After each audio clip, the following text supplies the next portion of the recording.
E aí, galera, como é que vocês estão? Então, começamos aí a nossa saga dos vídeos para te preparar aí para a tua entrevista de código.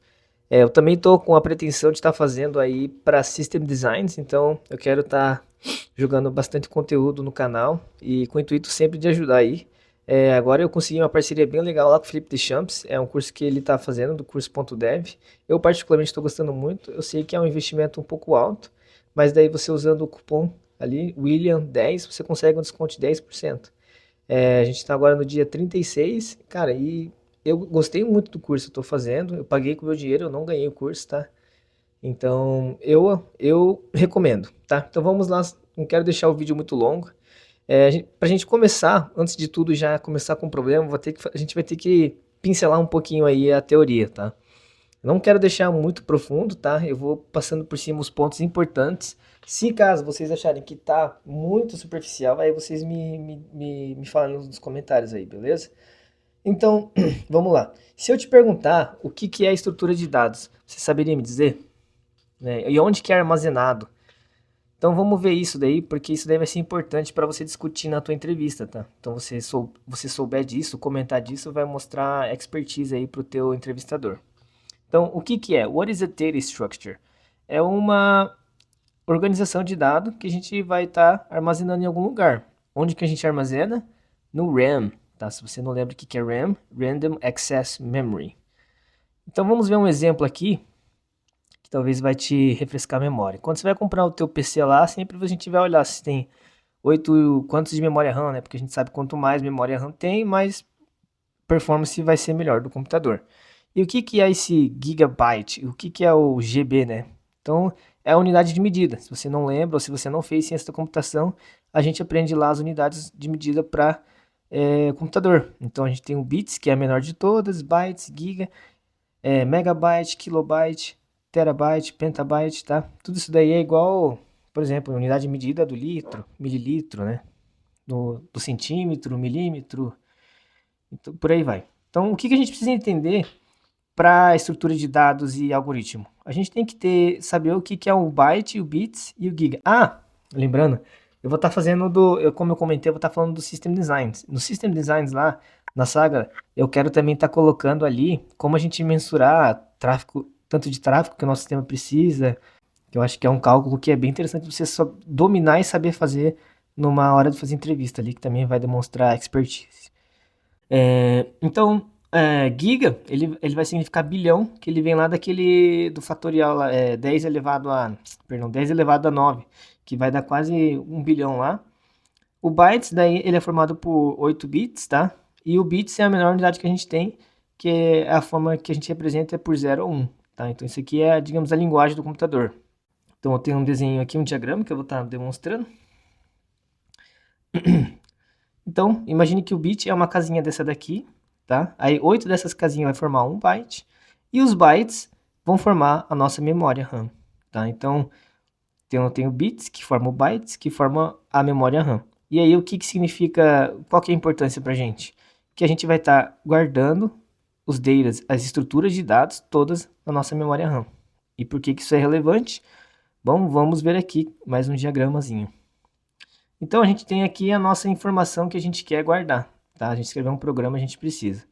Mas antes disso, vamos só fazer uma breve recapitulação ali, o que que é uma array. Uma array, ela é uma estrutura de dados que armazena múltiplos valores do mesmo tipo em posições consecutivas de memória. Como assim? Eu vou mostrar ali, você já vai fazer sentido. Como a gente vai estar trabalhando com JavaScript, tá? O JavaScript ele já é dinâmico, tá? Por natureza. Se você está usando outra linguagem aí, ó, tem um exemplo aqui, ó. Se você consegue ver aí. Então a gente tem aqui ó, o JavaScript, ele tá aqui uma forma da gente deixar ele dinâmico, estático, né? É usando esse object.freeze, que daí ele vai ficar como se fosse uma array imutável. E já no C++ ali a gente tem que declarar o tamanho dela, tá? Então não tem como ser dinâmico quando a gente declara ali. Então só uma breve recapitulação ali, se você não sabe. Então a array estática ela tem um tamanho fixo e a dinâmica ela é ajustável durante a execução. Então a estática vai ser ideal para manipular intervalos, subarrays.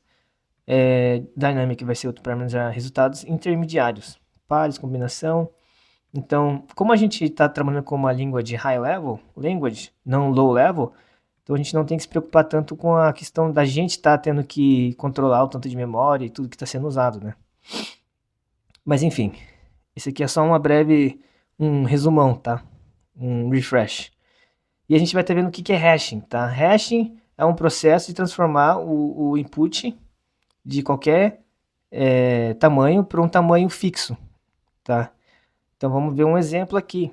Então quando a gente grava, né, senha no computador, tudo, nunca normalmente é gravado, e se é gravado tá errado, como a senha, por exemplo, minha senha é senha 123 no banco de dados, não vai ser guardado senha 123, vai ser um hash, né, vai ser um criptografado, né. Então, por exemplo, se eu escrever aqui hello,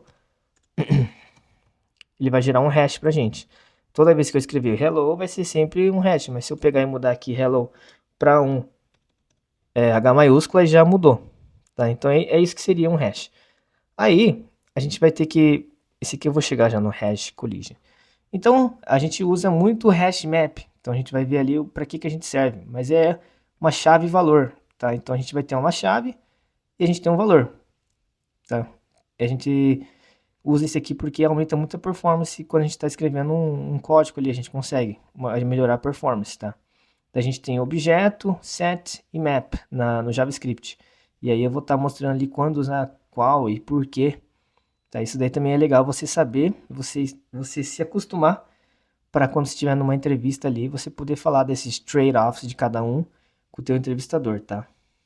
Então uma coisa importante que a gente tem que saber de HashMap é que o HashMap pode consumir mais memória para armazenar índices e lidar com colisões.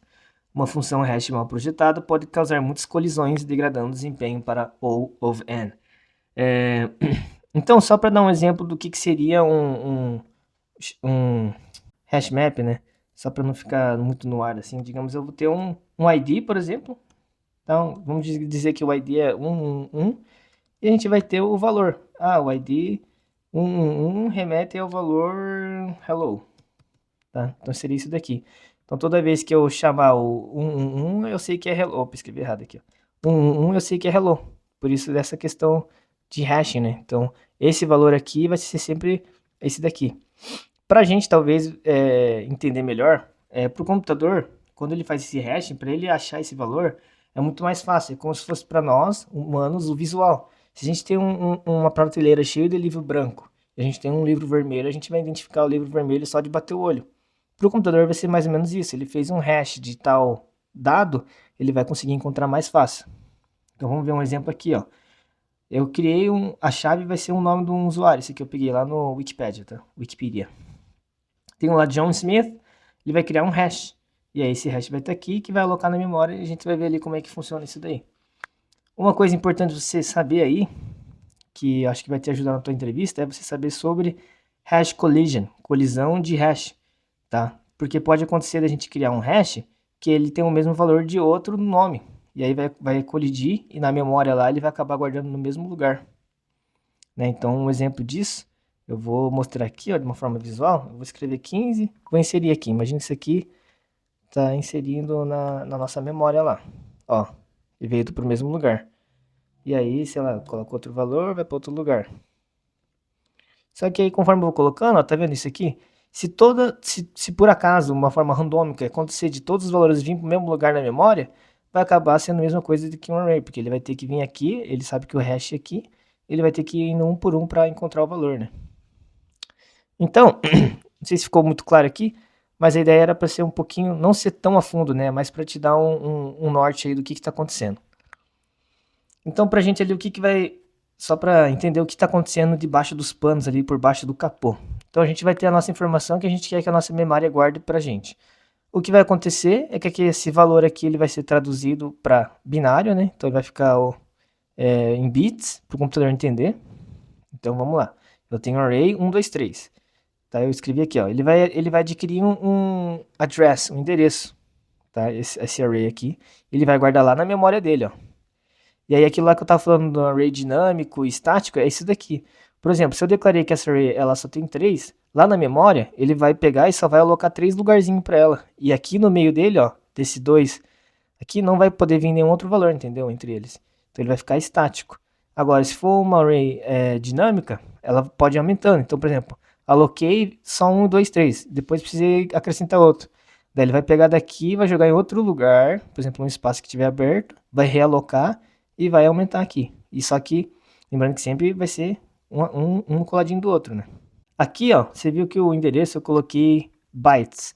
Por que isso? Porque como o integer é formado por 4 bytes, então normalmente o endereço ele vai ser por bytes. Então vai ser 0, 4, de 4 em 4, né? Por causa que o integer ele é formado por 4 bytes. Agora, no caso aqui, eu tenho uma string, uma tipagem diferente. Quando é uma tipagem diferente, daí o tamanho de bytes já é diferente, ó. Então aqui vai ser de 0, 1, 2, porque é 1 byte só, tá? Não sei se deu para entender bem aqui, mas seria isso daqui. Aí na memória ali, vai alocar ali um lugarzinho para ele, e aí... mas esse seria isso daí, cara. Não tem tanto segredo aqui nessa parte, né? Porque como assim, se você quer entender melhor sobre isso, se aprofundar nisso, eu te aconselho daí você tá olhando uma aula da faculdade, algo do tipo ali, ou alguma coisa, deve ter online aí, uma aula de uma faculdade para ciência da computação que pode explicar isso bem mais a fundo, tá? Mas eu acredito que para você estar fazendo as entrevistas aí, isso aqui já seria o suficiente para você ter um conhecimento. Obrigado por ter assistido aí e te vejo na próxima aula. Eu tô bem animado aí para estar fazendo os vídeos, né? Se eu conseguir ajudar uma pessoa, eu já vou estar bem feliz, tá? Vou estar gravando também a entrevista que eu fiz esses dias. Vou estar postando aí pro pessoal tá vendo, beleza? Valeu, pessoal. Tamo junto.